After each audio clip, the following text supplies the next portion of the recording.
De inmediato vamos a ver qué es lo que se hizo en la anterior clase. Hemos pedido el apoyo de dos profesionales. Una era una profesora que se llamaba Eva Nina, ella es profesora, y el otro es abogado, doctor Eduardo Olivares.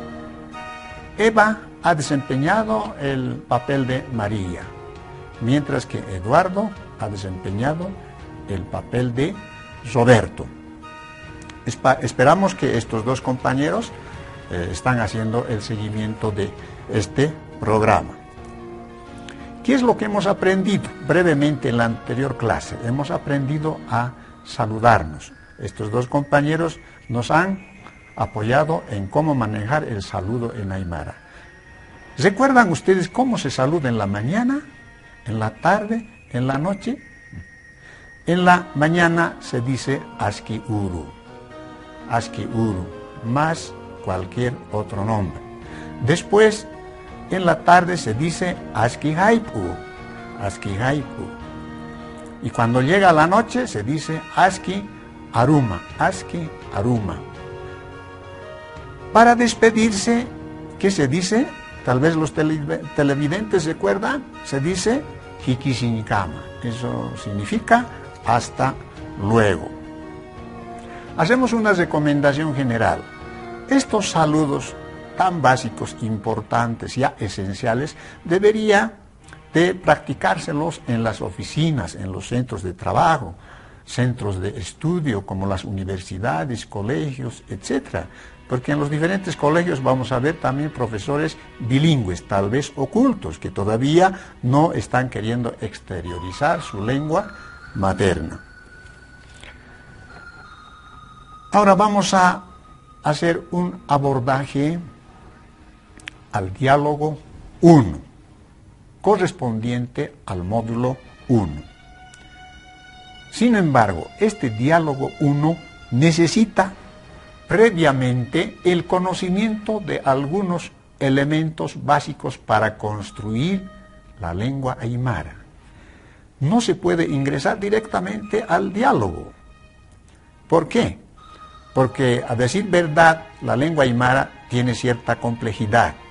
La lengua castellana es analítica, tiene palabras pequeñas, y la lengua aymara se expresa con mucho significado a través de una raíz nominal, raíz verbal, y después un sufijo y varios sufijos. Los dos sistemas ni siquiera son aparentes, menos iguales, sino son dos sistemas totalmente diferentes. Por esas razones que nosotros queremos comenzar de una manera sencilla, como ha dicho el lingüista Omar Keen. Toda lengua se aprende por partes y totalidades. Entonces nosotros asumimos esa línea didáctica de este lingüista Omar Keen. A ver, vamos a ver con qué palabras podemos empezar. Primero empezaremos en conocer los pronombres personales. Los pronombres personales. Ahí ya tenemos en la pantalla. Sabemos que en castellano los pronombres personales, los más básicos son yo, tú, él, nosotros. En aymara, yo se dice naya, tú se dice juma, él se dice jupa, nosotros jiwasa. Entonces decimos naya, juma, jupa, jiwasa. Vamos a pasar al otro bloque. Se trata de preguntar. Por ejemplo, ¿cómo se dice qué? En aymara es cuna, cuna. Después viene el verbo es, unido al signo de interrogación. Esos dos elementos se expresa a través del sufijo sa. Ese sufijo sa significa el verbo es y además la forma de interrogación. Por eso tiene dos significados. Podemos unir los dos elementos y decir ¿qué es? Y en aymara ya se dirá kunasa, kunasa. Ahora viene el nombre.